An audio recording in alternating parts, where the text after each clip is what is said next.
Okay, likes, dislikes. Yes. You going first? No, I want you to go first, man. Let me see what I wrote down. Man, what you like? I like when I hear what you like. There was a lot of things I could have included on the likes list. I was having trouble coming up with my third dislike, to be honest with you. Low key, I kind of felt the same way, man. So let's see. So I lumped some. I I kind of lumped some stuff together so I could give proper shout outs to units or players that deserve to get shout outs because I don't want to leave anyone out here. First one though, Kenny Pickett. There it is. Looks like he's the franchise. There it is.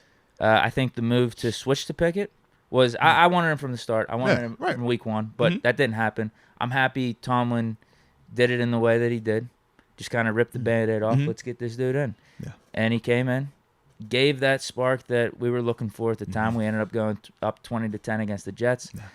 Fortunately, defense let us down a little bit, let Zach Wilson cook us up, and the Jets running game cook us up. Yeah, we stopped scoring. Couldn't come out of there with the win. Yeah. But no, I think Pickett from the start looked solid, looked like he belonged, even though there were some growing pains with interceptions, making right decisions. You could tell something was there. And then once that bye hit, only one interception in the second half. It's his team. Yeah. There's nothing from how this season played out that has me thinking otherwise. It's his team. He's the future. And I think with the talent he displayed, the moxie, the leadership, the game-winning drive, it just feels like he has it. You know how we will say this quarterback has the it factor. Yeah. This dude's got the X factor. I feel like Pickett's got it, and excited about that. So that was one of the things I'd like to see in this season. I like it. Well, the first thing that I had, man, was just this team's resiliency. When you talk about the different adversity that they had throughout the season, whether it was the beginning of the season, right? You're switching from Ben Roethlisberger. No more Kevin Colbert here. How would they adjust to that? We saw even when they were going back and forth doing the quarterback situation, when it started out with Mitch and how that played out. Then it was Kenny. Then when it even went back to Mitch. And then when it came back to Kenny, and how everything was still just being able to overcome whatever the adversity was, not allowing anyone's ego to come before the team. It was really good to see that. I also thought that when you talk about the resiliency, man, just from a record standpoint, to literally flip the scenario, to go from a 2-6 situation to finish the way that they did down the stretch was extremely impressive, because it's so easy to check out at this level. When it gets rough and you start losing, you know how many people are telling you that you suck? That's social media, right? You know how many people are telling you that you're bad? You turn on TV, it's every day. So it's easy, very easy to check out, very easy to quit, very easy to fall into we call it the season blues, right? Where it's just like, yep, everybody just, dumping on us. We suck. It's over, man. Why we even going to show up to work and compete? But they didn't do that. In fact, they blocked out all of those noise, all of those distractions, all of the naysayers, even at the game at times, right? When they would look up and it wouldn't be packed out, they still were going to show up. And then when it got to the point where now they were actually playing for something and actually having big games late in the season, December football, January football, to see that once they finally earned those moments, because you got to earn them. They're not big games unless you make them a big game. So for them to actually earn the right to be back in those big moments and to produce the way that they did in those spotlight moments, I thought was extremely impressive. But it was just a true sign to their resiliency. I thought it started up at the top when you talk about the coaching staff, when you talk about management, when you talk about, it infiltrating down to the roster, and just seeing how those guys were able to just respond to each other as well. Because like we said, the same way we criticize these coaches, these players feel that too. And when these players are criticized, that's a reflection of the coaches as well. So they both feel like they got to be in this thing side by side, and it's us against the world. So to see them all be able to band like that, even when people would try to create a narrative that these people don't like this person or this person doesn't like these people, it's like, nah, they blocked all that out and showed what it truly was. And that was that they all locked in this thing 100%. So, that was the thing that I really liked about them. My number 2, just have the offensive development as a whole. And everyone was a part of it. I already mentioned Pickett. Yeah. He's the quarterback, so I figured he deserved his own spot on the list. Facts. Rookie quarterback, too, albeit. All right, so from the top, you had Canada. We've already talked about him enough. I do feel like he just got better as the season went on. And it's not a Canada love fest, but I feel like we've been giving him a little bit too much pride. Yeah, I don't need to go crazy over that one. But Najee Harris clearly was looking banged up the first half of the season. Mm-hmm. Just didn't look right. And after the bye, especially in that Falcons game, looked like the healthiest version of himself I've ever seen. And then continued to play that way rest of the season. Ended up with, I think it was the third most rushing yards by a running back in those last 9 weeks. Mm-hmm. It was heading into Week 18, but he had a decent Week 18 game, so he probably finished in around the top 5. Jaylen Warren emerging as a nice running back too. Yep. Nice compliment to Najee. Receivers, Pickens was awesome. Deontay, even though he didn't have the touchdown, even though he had some drops, still a damn good receiver. Mm-hmm. Still stepped up in some big moments for us. And then the offensive line, going from borderline a shit show in the first half of the season, reminiscent of 2021 in the preseason, where you're just like, man, we picked up these guys in free agency. We picked up James Daniels and Mason Cole. We paid Chooks all this money. I know Dan Moore, Kevin Dotson, they're a little young still. We didn't spend a ton of draft capital on them. But this line should still be better than what it was in 2021. Yeah. And it wasn't looking that way completely in those first however many games. Najee was still running into brick walls at times. Quarterbacks dropping back, whether it was Mitch or Kenny, sometimes they would have like 2 seconds to throw. Then all of a sudden, bye week came around, and I feel like they developed into not like a top 10 unit, but like a top 15 unit. Yeah. Top It was 15, maybe top 20. Good, yeah. And that's all we needed. That's all I was asking for Yeah. from 2021 going into 2022. Can you just improve a little bit? You don't have to be all world or anything, but I feel like if you can get into that average range, it would make a big difference. Yeah. So everyone, across the board, O-line, receiver, like even Steven Sims stepped up after Absolutely. the Claypool trade. Carved this whole You roll could, out, I mean, bro. hell, you Absolutely. could throw the Claypool trade in as a like in and of its own. Shout out It's to the amazing. front office. It's absolutely Shout out to incredible. the front office. But yeah, just offensive improvement all around. Respect. So for me, man, I kind of follow suit. I just put young talent. When you talk Kenny, when you talk Najee, when you talk Pat Freiermuth, when you talk George Pickens, Deontay Johnson, when you start talking about Connor Hayward, when you look on, the defense side of the ball, when you're talking about guys like Mark Robinson, man, he's exciting to follow, man. I think that, Alex Highsmith, another one of those guys in terms of just young players, and even to an extent, Minka and TJ, they're still on the younger side of their careers right now as well, really tapping into the prime of it. To me, man, I just think that we have a lot of young pieces that we are ready to grow with and that are already ready to take those next steps. Some of these guys are already superstars. When you talk TJ, when you talk Minka, some of these guys are already Pro Bowlers. When you talk Deontay Johnson and obviously Alex Highsmith, I do feel we know he's going to get his little opportunity, man, unless TJ really tries to play in this game this year. He obviously ain't no game, but we'll see. We'll see. TJ, he was looking a little healthy out there this past couple games. You see his little brace on his arms going now. Hey, that kick was a little higher this time. He was a little more ramped up. I'm like, already. Yeah, somehow he got healthier as the season went on. I didn't think the pec injury and then the ribs was one of those things where he definitely you could heal it as you're playing. He definitely he was healthier. I don't know how, but he definitely looked healthier, bro. So same thing with Najee. Again, I don't know. I don't know how he just all of a sudden Falcons game, boom. They eat their looks vegetables. fresh as hell. They ate their vegetables. Because that was coming off for Najee. That was coming off of him getting hurt in the Colts. The Colts game. Yeah, excuse me. And then having to sit out the rest of the Colts game, being limited in practice or not practicing. That's what we were talking about. The whole should it be Snell? Should it be Warren? Yeah, man. And then he had his best game. Yeah, absolutely, man. So the young talent, though, to me, man, across the board, and DeMarvin Leal. Excuse me, I forgot to mention him on the defense side of the ball.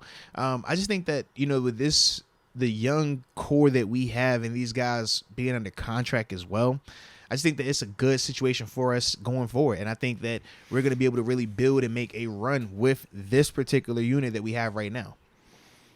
Okay. For 3, I just have TJ Watt coming back. Hey, now. Can't go wrong with that. Let me see if I could pull up these stats real quick. Did you see the stats of what our defense was like with and without him? Hold on. Let me pull these up. I think I got them. I know all the numbers are better with him.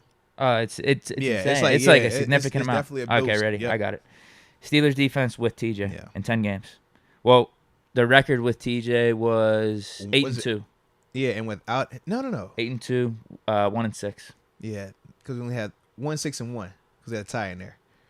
No, we didn't have a tie. I thought he had a tie when TJ missed the game. I'm talking about just this season. Oh, got you. Okay. We had him for the Bengals game, and then add the Bengals game to the 7-2 after the bye, and then you're talking 1-6. just this season. 1-6 without him. Yeah. Okay, the points per game, the defense let up 16.9 with him.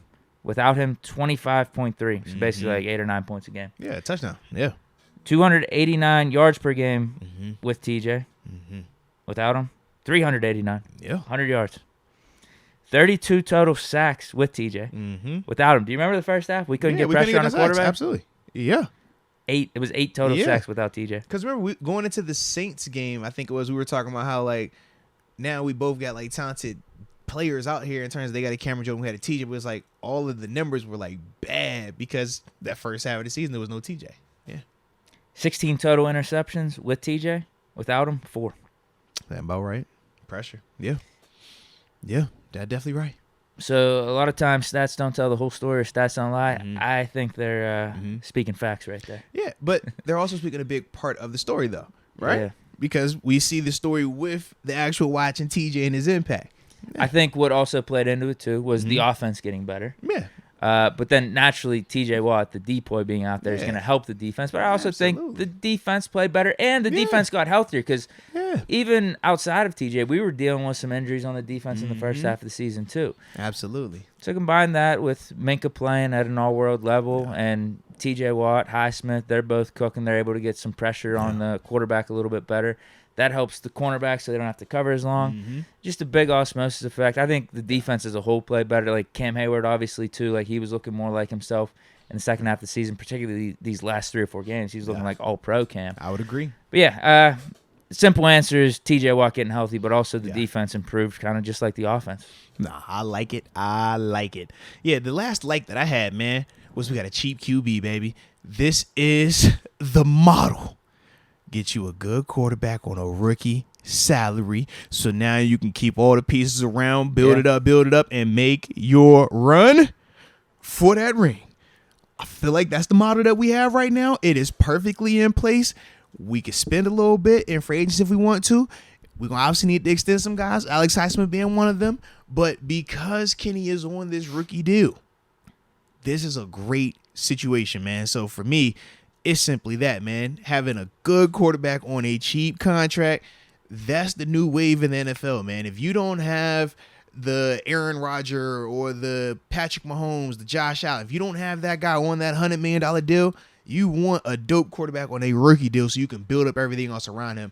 And right now we have that scenario, man. So like I said, I'm just excited about that, man, because it really opens up a lot of doors for us. Great point. We have a definitive 2 years with him on this rookie deal. Because after the 3rd year on his contract, that's when he can start looking for the extension and whatnot. So Burrow and Herbert, they're going to be up. Chargers, well, we'll see. They're in the playoffs. I was going to say they kind of missed their window with Herbert there. Didn't really take full advantage. But who knows what happens in the playoffs because if they go on a deep run. Because that's what, I mean, that's essentially what happened with Burrow. Because going into the playoffs last year, they weren't viewed as like anything crazy. It was just like, yo, they got hot.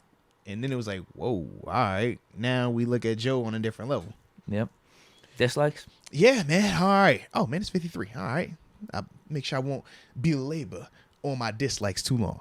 But the first thing that I don't like is the fact that we're not in the playoffs, man. Because I felt like this was a team that was hot at the right time, clicking at the right time. And when you talk about that Cincinnati Bengals team that I just mentioned, they were in a very similar situation to us last year, where they didn't have this great record. They literally finished 1 game ahead of us. Half a game ahead of us. But it was literally, they just got hot at the right time. Now, granted, they had pieces at that time, but you talk about our offense. We have pieces as well. So it was just like, I wish we could have saw what that would look like in the postseason. Granted, we know it was going to be a matchup against Buffalo, but let's see what it looked like. And that's the part where it's just like, dang, it just sucks that we won't get to see what this team would have looked like. Like, because we never saw them lose at the end of the year. It's like, man, we saw 4 games in a row, different storylines in them, but still winning. And that's the thing where it's like, man, I want to see what would that ending look like. But unfortunately, like I said, we'll never know, man. The most recent loss, we didn't have our starting quarterback. He went out with a concussion and Mitch threw 3 picks. So we didn't even get to see that unfold the way that we have over these last 3 or 4 games with Pickett as the starter. That's the unfortunate everything thing. As like how we were prepping for it. Right, how we wanted to construct it. Yep. That's a great one, actually. I can't believe I don't have that. Damn, this is a little repetitive. I have TJ Watt being injured. That's stupid. Fair. That's a really stupid one. But because when he was hurt, though, you saw the impact. But I just literally gave the whole reason as to why I didn't like T.J. Watt. So you like healthy TJ and you don't like hurt TJ. I get it. But I already made all that point, so we could just skip me. You can go to your second one. All right, I get it though. I get it. The second thing that I don't like is just the uncertainty that we have with our defensive backs right now. We obviously talked about Akello Witherspoon, the likelihood of him coming back or not. William Jackson III. We talked about that contract, the likelihood of him coming back or not. Cam Sutton. Do we pay enough to retain his services or not? Terrell Edmonds.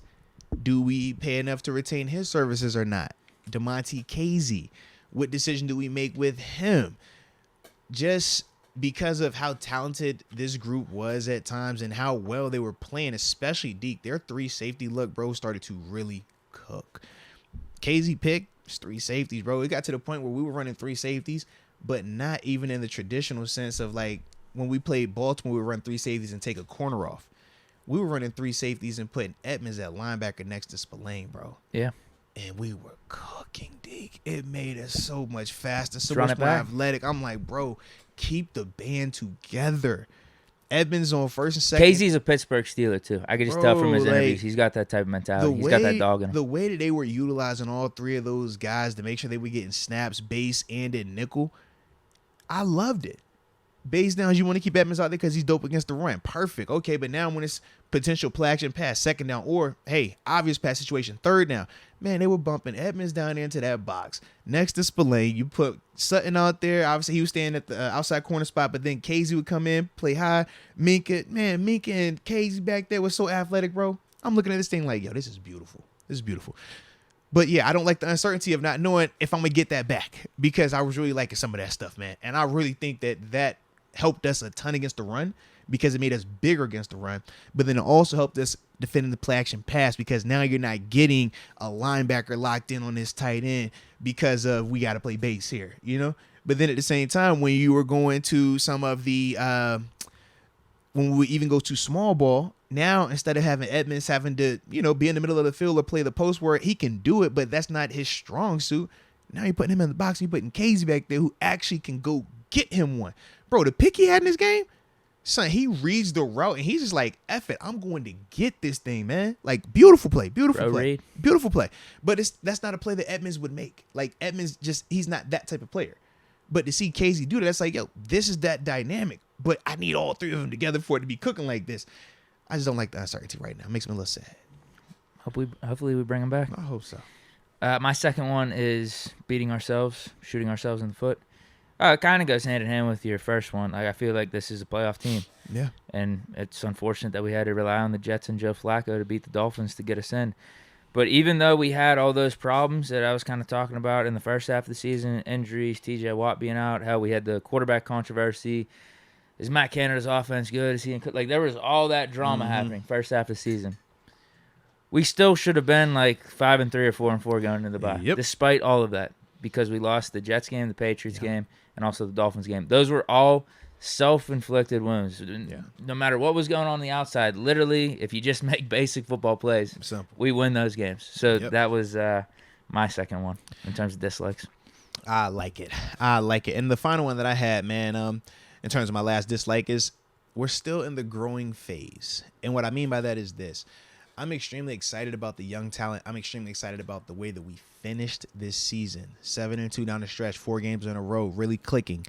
But when I say we're still in the growing phase, I mean that we're still going to have, issues. Like, the progression that we're on right now is dope, but as we say, it's not always going to be linear. So the growth phase that we're in right now, we're going to see big jumps, big gains.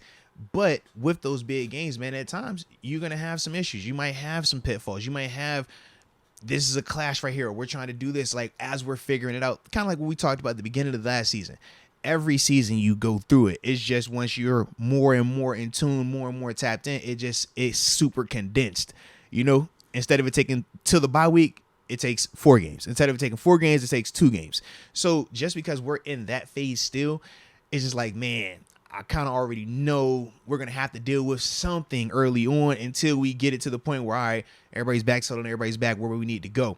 But it's a good problem to have. And that's the other part. Like, we are improving like crazy, and that's the part that I do love. But I'm just looking forward to that point where when we come in and it's like how we felt in 16, where it's like, yo, we know everybody here and they have already proven that they are those guys at those positions.